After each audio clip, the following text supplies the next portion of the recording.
Okay, let's get the voice out of the way early. Some of you hate it whenever I mention it, but when I don't mention it, you reckon I'm running from the debate. And I've got to say, there's more than one side to this debate.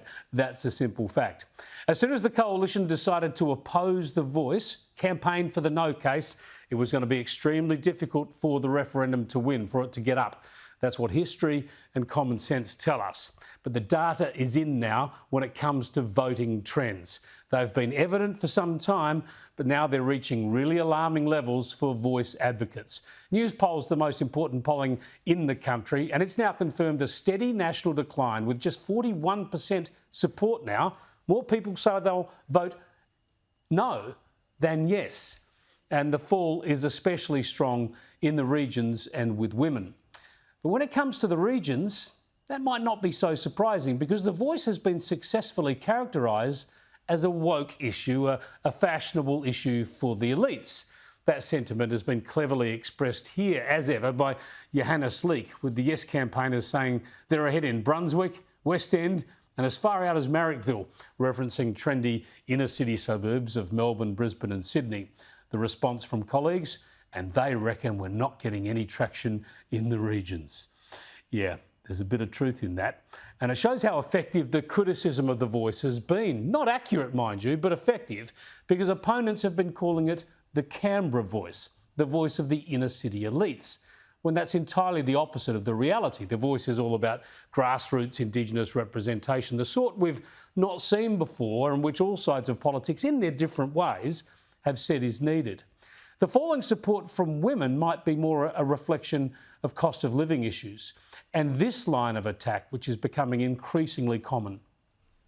A lot of people around the country saying to me that they're very irritated that it seems that the government's focused more on the voice than they are on the cost of living pressures that they're feeling.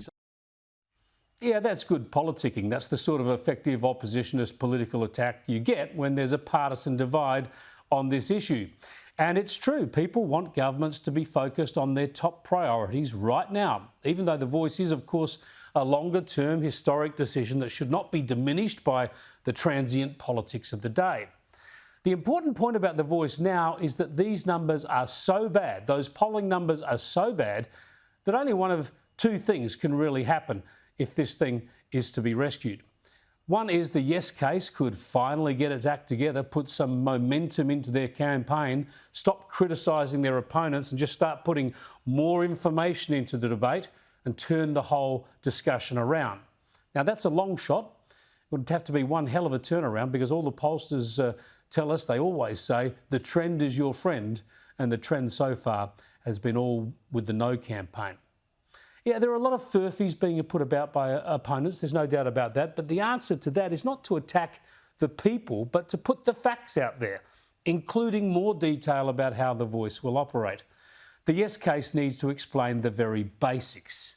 That is, virtually the whole country has decided in recent decades that we need Indigenous recognition in the Constitution, so Indigenous Australians were asked how they would like to have that happen.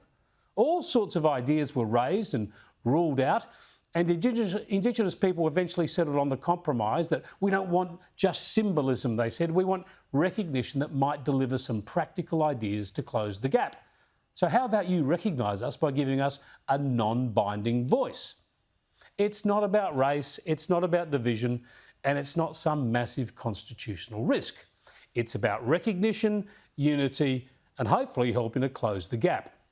So if this is defeated, it will be a repudiation by this nation of legitimate Indigenous aspiration. Which brings us to the second possibility. The big question now is whether the referendum should be withdrawn and delayed while more work is done on winning bipartisan support and compromise, or whether the vote and the risk of possible defeat should actually still go ahead. We are having a vote. That is what Indigenous Australians have asked for. And we're having a crack here, Andrew.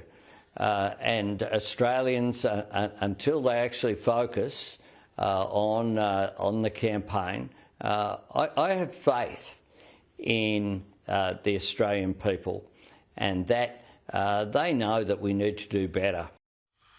There you go, Anthony Albanese, not for turning, not for delaying. He says he'll go ahead with the vote. And while the Prime Minister is committed to that vote, He said he won't name the date for the referendum as he was expected to at the Garma Festival in about 3 weeks' time. So we're going to have to wait perhaps a couple of months yet for that referendum polling date. Still, publicly at least, Anthony Albanese is maintaining optimism.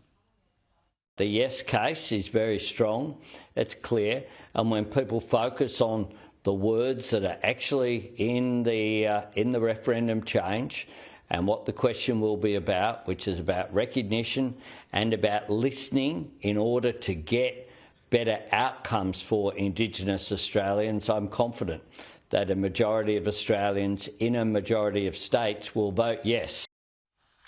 Look, the Yes campaign certainly hasn't been strong and clear. I've not even noticed a Yes campaign yet.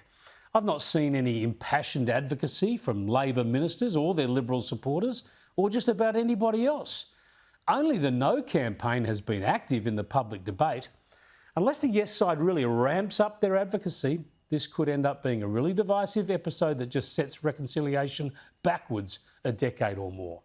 It's no good complaining about the fear campaign. That's just politics. Recognise it. You have to counter it with positive, strong information of your own. It's pretty clear the country is still waiting to hear that. Albanese needs to get his act together or risk going down in history as the Prime Minister who killed the voice.